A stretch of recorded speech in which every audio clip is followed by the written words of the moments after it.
Pakistan hockey টিমের hotel ভাড়া দেওয়ার মতো সামর্থ্য নেই, তাই তাদেরকে হোটেল থেকে বের করে দেওয়া হয়েছে। কতটা লজ্জাজনক বিষয় সেটা আমি বলছি আবারও, পাকিস্তান ন্যাশনাল হকি টিমকে হোটেল থেকে বের করে দেওয়া হয়েছে কারণ তারা হোটেলের ভাড়া দিতে পারছে না। ঘটনাটা ঘটেছে অস্ট্রেলিয়ায় পাকিস্তান টিম কোনো একটা সিরিজ বা কিছু একটা খেলতে গিয়েছে সম্ভবত, সেখানে হোবার্টে বা কোনো একটা জায়গা হবে, সিডনি হোবার্ট বা কোনো একটা জায়গা হবে, মেলবোর্ন, আমি খেয়াল করিনি, হয়তো বা নিউজে আপনারা দেখতে পাচ্ছেন, সেই জায়গায় কোনো এক হোটেলে তারা হোটেলের যে ভাড়া সেটা দিতে পারছে না বলে হোটেলের যে কর্তৃপক্ষ তারা তাদেরকে সেই হোটেল থেকে বের করে দিয়েছে। তারা রাস্তায় দাঁড়িয়েছিল 12-14 ঘন্টা হবে রাস্তায় দাঁড়িয়েছিল। পরবর্তীতে তারা একটা একটা সস্তা কোনো একটা হোটেল কোথাও ম্যানেজ করে এবং সেখানে গিয়ে আশ্রয় নেই এবং সেখানেই তারা থাকার সিদ্ধান্ত নেয়। সেখানে একই রুমে অনেক গ্যাঞ্জাম করে থাকতে হবে, একটা গাদাগাদি করে থাকার মতো পরিবেশ, প্র্যাকটিসের কোনো পরিবেশ নাই, ভালো কোনো পরিবেশ নাই, খুব একটা মানবেতর জীবনযাপন। তো এমনটা কেন হলো? এমনটা এই জন্য হয়েছে যে পাকিস্তান হকি টিম বা পাকিস্তানের যে সরকার, তারা হকি টিমের যে অর্থাৎ বিদেশ সফরের জন্য যে অর্থ বরাদ্দ থাকা উচিত, যতটুকু অর্থ বরাদ্দ থাকলে তারা বিদেশ সফর করতে পারবে, সেই পরিমাণ পর্যাপ্ত অর্থ তাদের নেই। এটা একটা শকিং হলেও বাস্তব। এটা হয়তো বা সব মিডিয়া আসবে না বা বাংলাদেশের কোনো মিডিয়া আপনি এটা পাবেন না, কিন্তু এটা সত্য। এটা দেখুন, নিউজে আসছে, পাকিস্তানের ডন পেপারে আসছে, আরও কিছু অনলাইন নিউজে আসছে, সেটা স্ক্রিনশট দেখতে পাবেন আমাদের দিকে।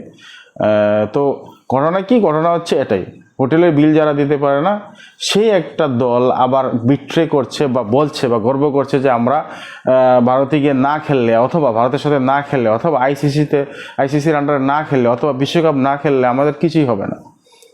ভাই, হোটেলের ভাড়াটা তো দেন, পরে বললেন যে কিছু হবে না।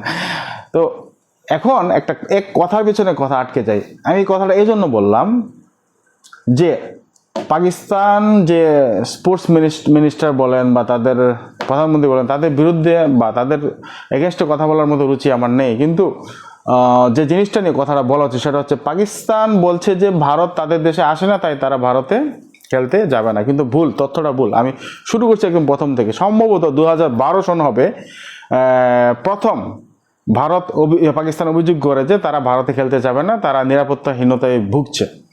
তার কারণ হিসেবে তারা বলে, ভারতে তখন যে প্রধানমন্ত্রী হিসেবে যিনি এসেছিলেন, সম্ভবত কংগ্রেসের পরে বিজেপি প্রথম ক্ষমতায় আসে, 2012 সন হবে না, সনটা সেটাই হতে পারে, আমি আবার মেমোরাইজ করার চেষ্টা করব। সেই সনেই প্রথমে অভিযোগ এনেছে যে নরেন্দ্র মোদী তারা গুজরাটের কিছু একটা বলে আর কি, সেটা ইউটিউবে বলা যাচ্ছে না, খারাপ ব্যক্তি বলে, এবং তাকে হিটলারের সাথে তুলনা করে, ঠিক আছে?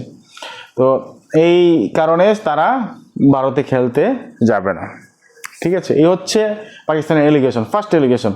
তো পাকিস্তান কোনো কারণ ছাড়াই ক্রিকেটকে বা খেলাকে রাজনীতির সাথে মিশিয়ে দিই এবং সেই সুযোগটাকে ভারত পরবর্তীতে তাদের মতো করে কাজে লাগায়। এরপরে পাকিস্তানে আরও খারাপ কিছু ঘটনা ঘটে। বোমা হামলা হয় ক্রিকেট স্টেডিয়ামে নিউজিল্যান্ড এবং পাকিস্তান সফরে। তখন নিউজিল্যান্ড পাকিস্তান সফর করছিল, কোথাও বোমা হামলা হয়, স্টেডিয়ামই হয় সম্ভবত, ক্রিকেটাররা যান নিয়ে কোনোভাবে পালিয়ে সোজা নিউজিল্যান্ড ফেরত যায়। তারপর শ্রীলঙ্কা, অনেক দিন কোনো টিম খেলতে আসছিল না, তারপর শ্রীলঙ্কা সফরে আসে, সেখানেও বোমা হামলা হয়। শ্রীলঙ্কান একটা ক্রিকেট টিম যখন সফর করছিলেন তখন তারা যে বাসে ছিলেন, সেই বাসের আগে পিছিয়ে কোথাও বোমা হামলা হয়, তারা কোনো রকমের প্রাণে বেঁচে যায়। এত বড় বড় ঘটনা ঘটার পরেও দুটো টিমের সাথে, নিউজিল্যান্ড এবং শ্রীলঙ্কার সাথে এত বড় অ্যাক্সিডেন্ট হওয়ার পরেও বিশ্বের বিভিন্ন দেশ সময়ে সময়ে তাদের আহ্বানের খাতিরে, তাদের বন্ধুত্বের খাতিরে, ক্রিকেটের স্বার্থে পাকিস্তানে খেলতে গিয়েছে। কিন্তু আসলে কিন্তু পাকিস্তান কোনো নিরাপদ কোনো দেশ না। আপনি যদি দেখেন, রিসেন্টলি কিছুদিন আগে, মাঝখানে হবে না, পাকিস্তানের কোনো এক মসজিদে, শিয়া মসজিদে বোমা হামলা হয়েছে, 28-30 জন মারাও গেছে। পাকিস্তানের এটা খুব ফেমাস ফেস, খুব পরিচিত একটা চেহারা পাকিস্তানে, যে বোমা হামলা হয় এবং সেখানে জানমালে কোনো নিরাপত্তা নেই। তো একটা বোমারও যদি স্টেডিয়ামে ঢুকে যায় এবং সেখানে যদি সুইসাইড বোম অ্যাটাক করে, সেখানে কারো জীবনের কোনো গ্যারান্টি কেউ দিতে পারবে না ভাই। রাস্তাঘাটে হতে পারে, বাসের মধ্যে হতে পারে, রাস্তার মধ্যে তার বোমা পেতে রাখবে বা ফেলে রাখবে, সেখানেও হতে পারে, যে কোনো কিছু হতে পারে। তাই বিশ্বের যে কোনো দেশ পাকিস্তানে যাওয়ার আগে 10 বার চিন্তা করে। সেই তালিকায় বাংলাদেশও ছিল, ভারতও ছিল। ভারত অতীতে খেলতে যায়নি এই ইস্যুতে। তারপরেও যদি রাজনৈতিক কোনো ইস্যু থাকে সেটা তো আছে। পাকিস্তানের অনেক সন্ত্রাসী আছে, ক্ষণে ক্ষণে ভারতে আসে, বিভিন্ন জায়গায় হামলা করে, কাশ্মীর থেকে এসে কাশ্মীর দিয়ে ঢুকে, বিভিন্ন জায়গা দিয়ে ঢুকে। কাসাবের কাহিনী তো আপনারা জানেনই। তারপরে রিসেন্টলি বছরখানেক হবে না, কাশ্মীরে যে ট্যুরিস্টদের হত্যা করা হয়, তারা তাদের ধর্ম মুসলমান না, তাই তাদেরকে হত্যা করা যায়। মানে এই কথাগুলো আমি বলতে চাই, কিন্তু সেগুলো উঠে আসে। তো ভারতের পাকিস্তানের সাথে খেলতে না যাওয়া লজিক্যাল, বা খেলতে না চাওয়াটা লজিক্যাল, কিন্তু পাকিস্তানের কোনো লজিক নেই। পাকিস্তান যেটা করছে সেটা হচ্ছে ঘাওরামি, স্রেফ ঘাওরামি আর তেরামি। তেরামি আর ঘাওরামি হচ্ছে তাদের পুঁজি। রিসেন্টলি বাংলাদেশে কি হয়েছে জানি না, তারাও পাকিস্তানের ফাঁদে পা দিয়েছে এবং তারা ভাবছে যে তারা ভিকটিম, মানে বাংলাদেশ ভিকটিম। তবে পাকিস্তান ভিকটিম নয়, পাকিস্তান নিজে নিজের গর্ত করেছে, নিজে নিজের বিপদ ডেকে এনেছে এবং নিজেই নিজের বিপদ সৃষ্টি করছে। তারা সন্ত্রাসী লালন করে, সেটা সবাই জানে, এবং সেটাই তাদের একটা কি বলে, এটা একটা ব্র্যান্ড হয়ে দাঁড়িয়েছে। পাকিস্তানকে সবাই ওইভাবেই চেনে। আমার প্রশ্ন হলো, বাংলাদেশ কেন পাকিস্তানকে ফলো করবে? এবং বাংলাদেশ পাকিস্তান যদি ফলো সত্যি করে থাকে, বাংলাদেশের পরিণতি কিন্তু ভালো হবে না, ইন ফিউচার কখনো ভালো হবে না। দেখুন পাকিস্তান কি করেছে, তারা বলেছে তারা ইন্ডিয়ার সাথে খেলবে না, কিন্তু সুই করে আবার সোজা হয়ে যায় এবং খেলে।